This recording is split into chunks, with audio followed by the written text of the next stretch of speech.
So Rabbi and I spoke beforehand, and I think I'm going to get us started off. I wrote an article in the winter of 2010 when I was pregnant with my twins, who will have their 11th birthday at the end of this month, about the journey to become pregnant and to see them. So I thought that would be a good way for us to start our conversation on being fruitful and multiply. This I believe. Over the past 3 years, I have struggled with God. At first, when we started trying to have children, I didn't know anything was wrong. I was excited. I would pray to God to help us to conceive. But I was not terribly worried. I was only 27 after all.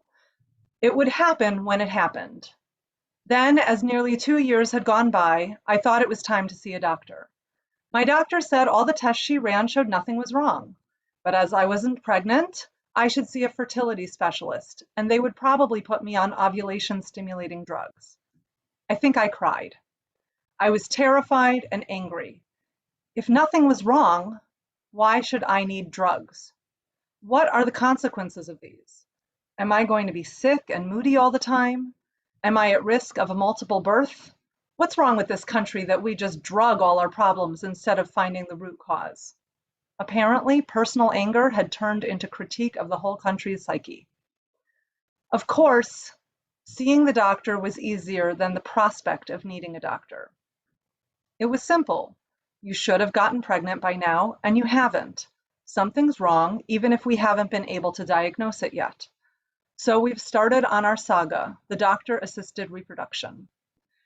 Every time we failed, I was devastated. Why, God? Every time we started another cycle, I found it more and more difficult to find hope, to find optimism, to find prayer, and certainly to find comfort in prayer. I look to our Bible stories of infertile women, the matriarchs of our Avot Ve'imahot prayer, but these stories made me so angry with God. Sarah was kept waiting until she was 90 because Abraham had more tests to pass. And of course, he had already had a child with Hagar. Rachel was kept waiting in hopes that Jacob would learn to love his fertile wife Leah, though again, he did not suffer from a lack of fertility.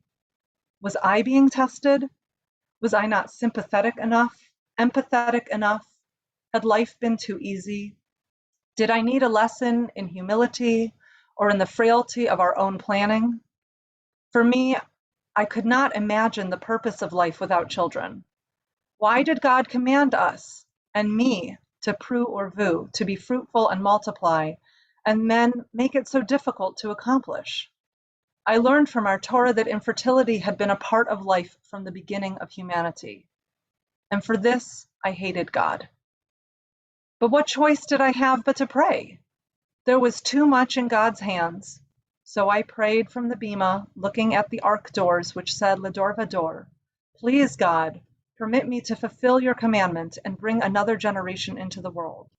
And I prayed from bed and from the doctor's tables, please, God, help us to fulfill your commandment of pru or vu, that we may bring children into this world to know you, to find love in your ways, to help us make this world what it can be.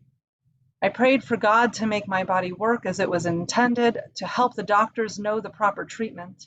I prayed that this child-centered and doctor-centered world I was living in would not tear me and my husband apart, but would enable us to be stronger and more committed to life together. I prayed to God, to a God I sometimes hated, but to my God nonetheless. This I believe. God did not cause my infertility, but it is a part of the human condition. This I believe. God is there in the doctor's hands. God is there in the research that permits medical advances, and God is there in the very nature of human curiosity, which leads to research and innovation. This I believe. Life does not start at conception, only the potential for life begins there. We saw 6 fertilized eggs dividing embryos fail due to arrested development, and we do not know how many suffered the same fate internally.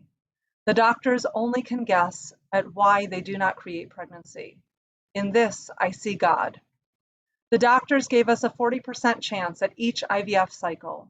but they do not know why it works this time for this person or not. They can only compile statistics. In this, I see the hand of God.